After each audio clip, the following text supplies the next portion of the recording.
Bonjour tout le monde, je m'appelle Mohamed Chat, je suis expert en cybersécurité, continuité d'activité, je suis également formateur. Donc bienvenue dans cette nouvelle vidéo dédiée au ransomware, ce qu'on appelle aussi les crypteurs. Donc à travers cette vidéo, je vais essayer de partager avec vous quelques bonnes pratiques pour se protéger contre ce type d'attaque. Donc déjà, c'est quoi un ransomware? Donc un ransomware, c'est un programme malveillant qui crypte votre système et demande de payer pour le décrypter. Donc le principe il est vraiment très simple. Il peut crypter votre disque dur, votre site web, votre système d'information, etc. d'une manière générale. Et puis donc vous ne pouvez pas l'utiliser, comme vous le voyez sur cette capture, c'est-à-dire cet exemple.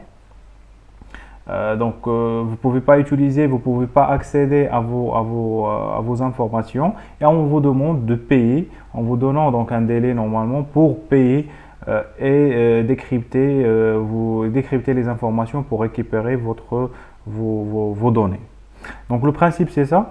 Et ce que je tiens à souligner tout au début de cette présentation, c'est que une fois l'incident est là, c'est-à-dire une fois que nous avons, c'est-à-dire que l'incident s'est produit, que les données sont cryptées, etc.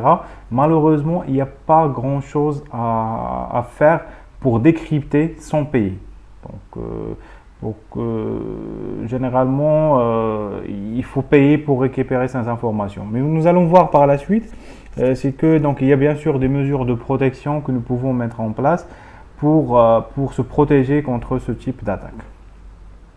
Donc tout d'abord, il y a la sensibilisation à la cybersécurité. C'est un élément très important pour se protéger contre les cyberattaques d'une manière générale et les ransomware d'une manière plus spécifique. Donc la sensibilisation à la sécurité, ça regroupe tous les aspects de la cybersécurité, c'est-à-dire que vous ne devez pas cliquer sur un lien suspect, vous ne devez pas ouvrir une pièce jointe dans un email dont vous ignorez l'expéditeur.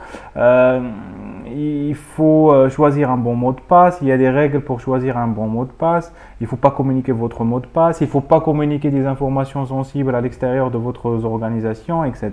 Donc il y a pas mal de bonnes pratiques en termes de cybersécurité à respecter et que tout le monde doit connaître, informaticien ou pas, professionnel de la cybersécurité ou pas, au sein d'une entreprise ou pour les particuliers également, ils doivent connaître ces bonnes pratiques. C'est des gestes simples que nous devons, c'est-à-dire tous effectuer et tous mettre en place pour être protégés contre les cyberattaques d'une manière générale. Donc la sensibilisation à la sécurité, c'est un outil très puissant pour se protéger contre les ransomware. Ensuite, il y a la sauvegarde du système. Donc, comme j'ai dit tout à l'heure, lorsque le système est crypté, c'est vraiment très rare qu'on arrive c'est-à-dire à décrypter les systèmes, à décrypter c'est-à-dire à déverrouiller, si vous voulez, le système sans payer. C'est vraiment très très très rare. Donc, c'est-à-dire il faut avoir une sauvegarde. Si vous avez une sauvegarde, une fois que votre système est bloqué, vous pouvez le restaurer et puis vous pouvez continuer votre activité sans aucun problème. Donc, la sauvegarde, c'est vraiment un élément très très très important c'est un élément de prévention que vous pouvez utiliser une fois que l'incident s'est produit. Comme ça, vous pouvez, donc à l'aide d'une sauvegarde récente, vous pouvez récupérer vos informations et continuer à travailler sans aucun problème. Il y a aussi la mise à jour du système. Donc, quand je dis mise à jour du système, c'est la mise à jour de toutes les mesures techniques que vous avez mises en place, que ce soit antivirus, firewall, etc., système d'exploitation et tout, pour avoir les dernières mises à jour pour se protéger contre les dernières menaces. C'est tout simplement ça. Donc, il faudra avoir une mise à jour de votre système, mais ça ne se limite pas qu'au technique, si vous voulez. Donc, il faudra aussi mettre à jour, par exemple, le contenu de votre sensibilisation pour qu'il puisse couvrir les dernières menaces, les dernières menaces, voilà. Et puis, il faudra aussi mettre à jour votre analyse de risque, mettre à jour votre classification des actifs, etc.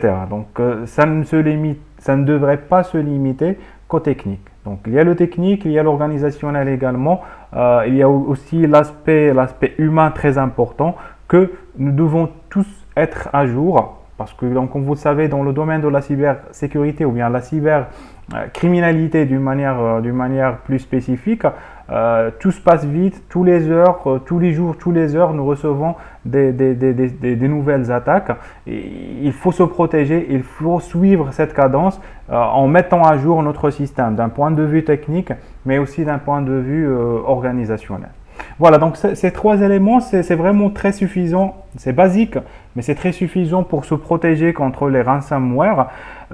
C'est applicable que ce soit pour les entreprises, les petites et moyennes entreprises, les grandes structures, mais aussi pour vous, donc particulier qui est en train de regarder cette vidéo. Il faut s'éduquer en termes de cybersécurité, il faut réaliser des sauvegardes sur votre ordinateur personnel.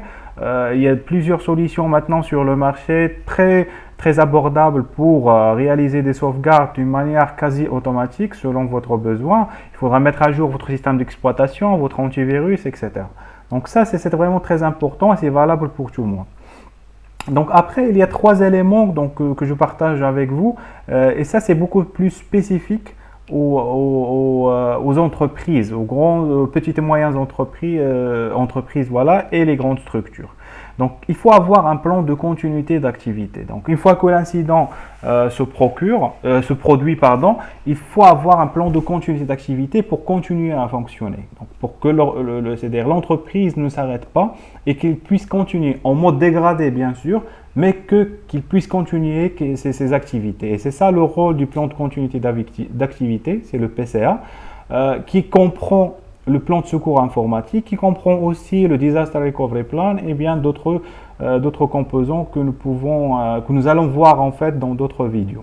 Donc il faut absolument avoir un plan de continuité d'activité, il faut absolument avoir un système de management de la sécurité de l'information, un système de management de la continuité d'activité, donc SMSI et SMCA, pour pouvoir gérer et protéger efficacement votre organisation. Et finalement, donc le troisième point, il faut réaliser des audits régulièrement. Généralement, tous les ans, il faut réaliser un audit, mais un audit global, donc un audit technique, organisationnel et physique. Donc technique, pour tester les mesures techniques que vous avez mises en place, organisationnel, pour tester les mesures organisationnelles que vous avez mises en place, et physique, c'est que ça concerne vraiment, carrément et directement les mesures de protection physique que vous avez mises en place au niveau de votre bâtiment, si vous voulez. Parce qu'un attaquant, il peut bien exploiter des failles de sécurité informatique, des failles de sécurité organisationnelle. Un collaborateur, par exemple, qui n'est pas bien sensibilisé à la cybersécurité constitue une faille organisationnelle, d'accord? Un système qui n'est pas les dernières mises à jour en termes de patch sécurité, etc., constitue une faille technique. Et puis, c'est-à-dire un bâtiment ou bien vos locaux qui ne sont pas protégés en termes de contrôle d'accès, etc., physiquement, peuvent être exploités donc à travers, c'est-à-dire un accès physique à votre data center, par exemple, pour pouvoir se brancher directement sur votre système en interne. Donc, il faut vraiment faire attention à ces trois éléments, le technique, l'organisationnel et le physique, en termes d'audit.